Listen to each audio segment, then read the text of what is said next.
Caraval, Stephanie Garber. Saga Caraval 1, tercera parte. La primera noche de Caraval. Capítulo 14. Cuando tenía 11 años, Scarlett se enamoró perdidamente de los castillos.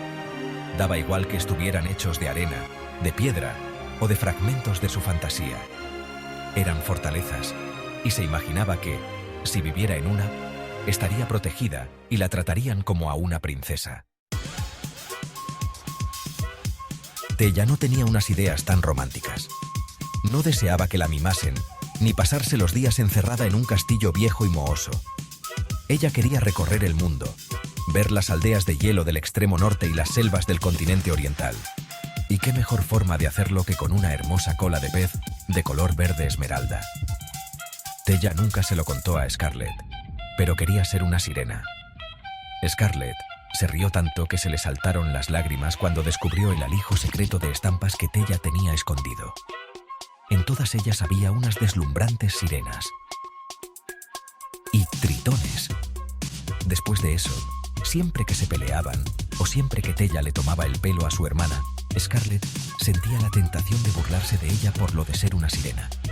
Al menos los castillos eran reales, pero hasta la propia Scarlett, quien en aquella época aún tenía unos sueños imposibles y una imaginación desbocada, sabía que las sirenas no existían.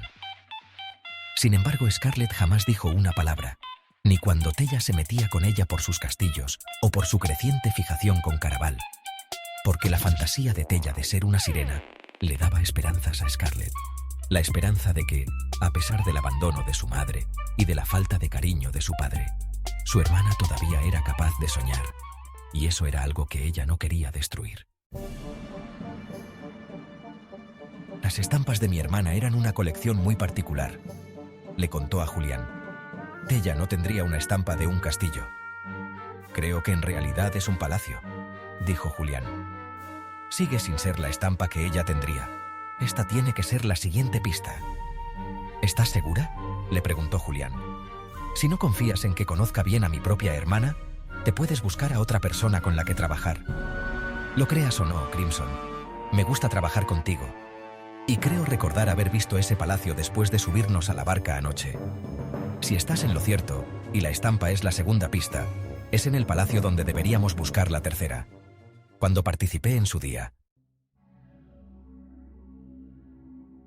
Julián guardó silencio al oír las pisadas de unas botas, pesadas, decididas. Se detuvieron justo delante de la puerta de la habitación de Tella. Scarlett se asomó al pasillo. «Vaya, hola», la saludó Dante con una sonrisa excesivamente torcida para ser perfecta. De nuevo, iba vestido entero de negro, a juego con la oscuridad de sus tatuajes, y fue como si se le iluminara la cara al divisar a Scarlett. «Justo iba ahora a ver qué tal estabas. ¿Has dormido bien en mi habitación?» Viniendo de Dante, las palabras dormir y mi habitación sonaban algo más que un poco escandalosas. «¿Quién hay en la puerta, mi amor?» Julián se situó detrás de Scarlett. No llegó a tocarla, pero la manera en que se deslizó tan cerca era igual de posesiva. Scarlett pudo sentir el descaro de su cuerpo al acariciar el suyo cuando posó una mano en el marco y otra en la puerta justo detrás de ella. La encantadora expresión de Dante se desvaneció. Su mirada se desplazó veloz entre Scarlett y Julián. El joven no dijo una palabra, pero Scarlett pudo ver de manera clara cómo se le endurecía el semblante. También sintió que algo cambiaba en Julián. El pecho del marinero le rozó la espalda, y al hacerlo, toda su musculatura quedó tensa y rígida en contraste con su tono despreocupado. ¿Es que nadie nos va a presentar? Julián, él es Dante, profirió Scarlett. Dante ofreció una mano, la que tenía la rosa tatuada en el dorso. Tuvo la amabilidad de cederme su habitación, ya que hubo un malentendido con la mía. Bueno, es un placer conocerte entonces. Julián estrechó la mano de Dante. Me alegro de que pudieras ayudar a mi prometida. Cuando supe lo que había sucedido, me sentí terriblemente mal. Ojalá hubiese acudido a mí.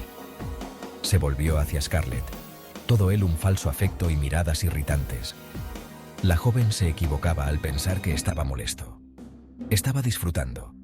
Interpretaba el papel del novio preocupado tan solo para ahuyentar a Dante, cuando en realidad no podía haberle importado menos. Scarlett volvió a alzar la vista hacia Dante con la esperanza de dar con la mejor manera de explicar que en realidad no le había mentido. Pero él ya no la miraba, y su bello rostro había pasado de mostrarse contrariado a lucir una perturbadora sombra de indiferencia, como si ella hubiera dejado de existir. «Vamos, amor», susurró Julián. «Deberíamos apartarnos para que pueda echar un vistazo». «Está bien así», dijo Dante. «Creo que ya he visto cuánto necesitaba». Echó a andar por el pasillo sin decir otra palabra. Scarlett se volvió de golpe hacia Julián cuando Dante desapareció de su vista. «No soy un objeto de tu propiedad, y no me hace gracia que te comportes como si fuera así. Pero sí te ha gustado su manera de mirarte, ¿no?». Julián contempló a Scarlett de arriba abajo y parpadeó con esas pestañas densas y oscuras al tiempo que le dedicaba una intencionada sonrisa de medio lado. «¿Crees que practicará esa mirada delante del espejo?». «Basta ya, no me ha mirado así. No es más que una persona amable. A diferencia de otros, estuvo dispuesto a hacer un sacrificio para ayudarme. También tenía toda la pinta de estar dispuesto a cobrarse ese sacrificio. Ah, no todo el mundo es como tú». Scarlett salió por la puerta con paso firme y recorrió el pasillo con la segunda pista bien agarrada, la estampa de Tella. «Lo único que digo es que ese no trae nada bueno», afirmó Julián. «Deberías mantenerte alejada de él». Scarlett se detuvo ante la escalera y cuadró los hombros mientras se volvía hacia Julián, con el nítido recuerdo de la mirada hambrienta que había en su rostro cuando lo descubrió en la bodega con su hermana. «Ni que tú fueses mejor». «No estoy diciendo que yo sea un buen hombre», continuó Julián. «Pero yo no busco ninguna de las cosas que ese tío quiere de ti. Si las buscase, te diría que también te alejases de mí. Ganó Caraval la última vez que yo participé. ¿Recuerdas qué te dije sobre el precio que pagaba la gente por este concurso? Incluso ganarlo tiene un precio, y él lo pagó por su triunfo, muy elevado. Yo apuesto porque hará lo que sea con tal de ganar el deseo, e intentará recuperar todo lo que perdió. Si crees que yo tengo rota la brújula moral, la suya ni existe». «Pero si es la parejita feliz». La joven guapa de piel oscura aplaudió emocionada cuando Scarlett y Julián se subieron en su barca. Lo último que le apetecía a Scarlett era fingir ser la extasiada futura esposa de Julián, pero consiguió endulzar un poco su tono de voz. «¿Tú no ibas anoche montada en un monociclo?». «Oh, es que hago un montón de cosas», dijo la chica orgullosa. Scarlett recordó la advertencia de Julián acerca de ella, pero cuando la chica empezó a remar, costaba pensar que tuviese por dentro nada que no fuese una genuina alegría. Era mucho más agradable que la marinera de la noche anterior. A lo mejor a Julián no le caía bien nadie que pareciese amable. No obstante, ahora se mostraba bastante amistoso con aquella chica. Después de haberle enseñado la estampa con su punto de destino, Julián le preguntó cómo se llamaba. «Jovan, pero la gente me llama Jo», dijo la chica. Conforme ella remaba, el marinero le iba haciendo más preguntas y se reía con sus chistes. Scarlett se quedó impresionada con lo cortés que podía ser cuando quería, aunque se imaginaba que en su mayor parte era para obtener información. Jovan iba señalando todo tipo de cosas que ver. Los canales eran circulares, como una larga piel de manzana extendida por unas calles curvas e iluminadas por faroles, llenas de tabernas que exhalaban un humo rojizo, pastelerías con forma de magdalena y los comercios envueltos en colorines como si fueran regalos de cumpleaños. Azul cerúleo, naranja albaricoque, amarillo azafrán, rosa pálido. Mientras los canales conservaban un azul muy oscuro, los faroles se alineaban a lo largo de los bordes de cada edificio y realzaban los vivos colores en el bullicio de la gente que entraba y salía. Scarlett pensó que parecía una especie de baile jovial al son de los distintos tipos de música que tocaban: arpas, gaitas, violines, flautas y violonchelos. Cada canal tenía su latido instrumental diferente. «Hay mucho que visitar por aquí», dijo Jovan. «Si estáis dispuestos a pagar y os fijáis con la suficiente atención, en esta isla encontraréis cosas con las que no os toparíais en ningún otro sitio. Hay gente que viene aquí solo para rebuscar en las tiendas y ni siquiera se molesta en participar en el concurso». Jovan continuó parloteando, pero sus palabras se perdieron cuando Scarlett divisó lo que parecía un alboroto en la esquina de una calle. Era como si estuviesen sacando a una mujer a rastras de un comercio, a la fuerza. Oyó un grito y, acto seguido, lo único que pudo ver fue un grupo de personas que tiraban de la mujer, reducida a un pataleo y un blandir de brazos. «¿Qué está pasando allí?», señaló Scarlett. Pero cuando Jovan y Julián miraron, alguien en aquella calle había apagado todos los faroles cercanos y todo cuanto ella había presenciado quedó oculto tras el manto de la noche. «¿Qué has visto?», le preguntó Julián. Había una mujer con un vestido gris perla. La estaban sacando a rastras de una tienda. «Ah, sería un espectáculo callejero, probablemente», dijo Jovan con desenfado. Los intérpretes lo hacen a veces para animar un poco el ambiente para los que se limitan a observar. Es probable que estuvieran haciendo como si hubiese robado algo o como si hubiese perdido la cabeza. Estoy segura de que veréis más como ese según vaya avanzando el concurso. Scarlett casi le susurró a Julián que parecía muy real, pero ¿acaso no la habían advertido sobre eso al entrar en el concurso? Jovan volvió a aplaudir cuando dejó de remar. Pues ya hemos llegado. El Palacio de la Estampita, también conocido como el Castillo Maldito. Por un instante, Scarlett se olvidó de aquella mujer. Unas bandas de arena reluciente se extendían y ascendían hacia un palacio con la forma de una jaula para pájaros descomunal y repleta de puentes curvos, arcos de herradura y cúpulas redondeadas, todo ello espolvoreado con pecas de sol precipitado, como si se tratase de oro. La estampa no le hacía justicia a aquel sitio. En vez de estar iluminado con faroles, la propia estructura brillaba.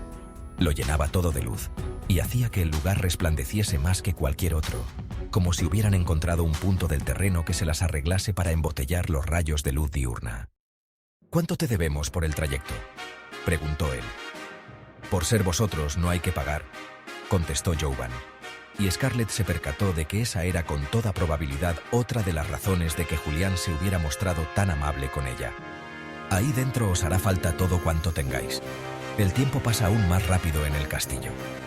Jovan saludó con la cabeza a los dos relojes de arena gigantescos que flanqueaban la arenosa entrada del palacio, cada uno de ellos con una altura de más de 2 pisos y lleno de un remolino de cuentas de color rubí. En el fondo solo había una pequeña fracción de aquellas cuentas. «Si os habéis percatado, los días y las noches son más cortos en esta isla», prosiguió Jovan. «El tiempo es la energía que mueve ciertos tipos de magia, y este lugar utiliza mucha magia. Así que aseguraos de emplear vuestros minutos con inteligencia cuando paséis al interior». Julián ayudó a Scarlett a bajarse de la barca. Cuando cruzaron el arco que formaba el puente y dejaron atrás los enormes relojes, ella se preguntó cuántos minutos de su vida harían falta para configurar una sola cuenta. Un segundo en Caraval parecía más intenso que un segundo normal y corriente, igual que ese instante a las puertas del ocaso, cuando todos los colores del cielo se funden en la magia. «Deberíamos buscar el tipo de sitio al que tu hermana se sentiría atraída», dijo Julián. «Ya verás cómo es aquí donde encontramos la tercera pista», pensó en la nota atada a su llave. «La tercera te la habrás de ganar». Pasados los relojes de arena, el camino a su derecha ascendía por una serie de palcos dorados que constituían la mayor parte del castillo. Desde abajo recordaba a una biblioteca llena de libros antiguos, de esos que la gente siempre te dice que no los toques, pensó Scarlett. El camino que partía recto conducía a un patio enorme que bullía de color y de sonidos y de gente. Una higuera de bengala crecía en su mismo centro, rebosante de pajarillos minúsculos hechos a base de prodigios. Cebras aladas y gatitos aviares, tigres voladores en miniatura que forcejeaban con elefantes del tamaño de la palma de la mano que se valían de las orejas para mantenerse en el aire. Una variopinta colección de carpas y cenadores rodeaba el árbol.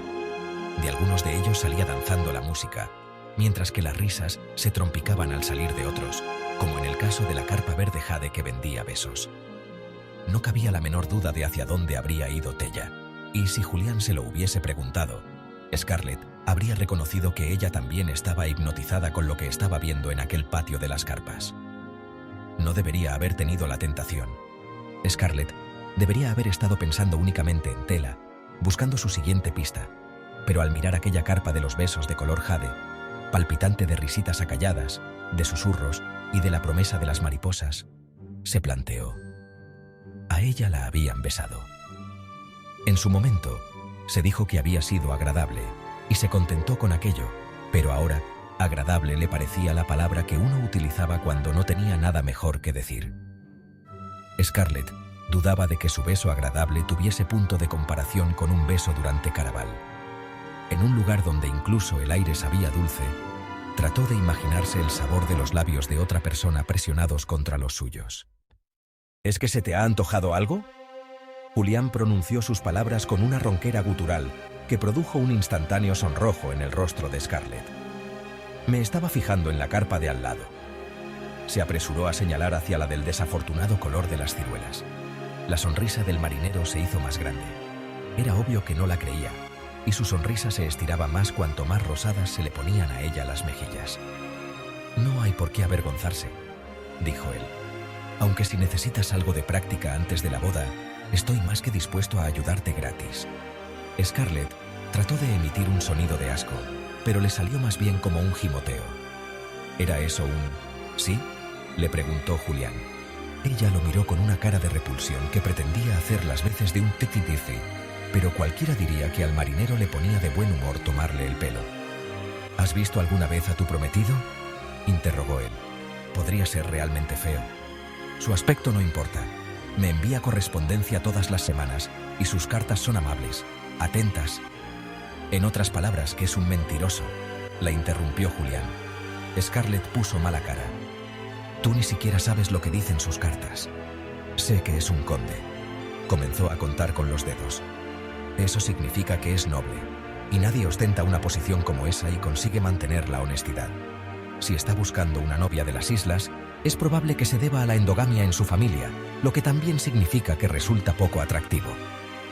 El tono de Julián se tornó serio cuando uno de sus dedos fue a apoyarse debajo de la barbilla de Scarlett y le alzó el rostro hacia el suyo.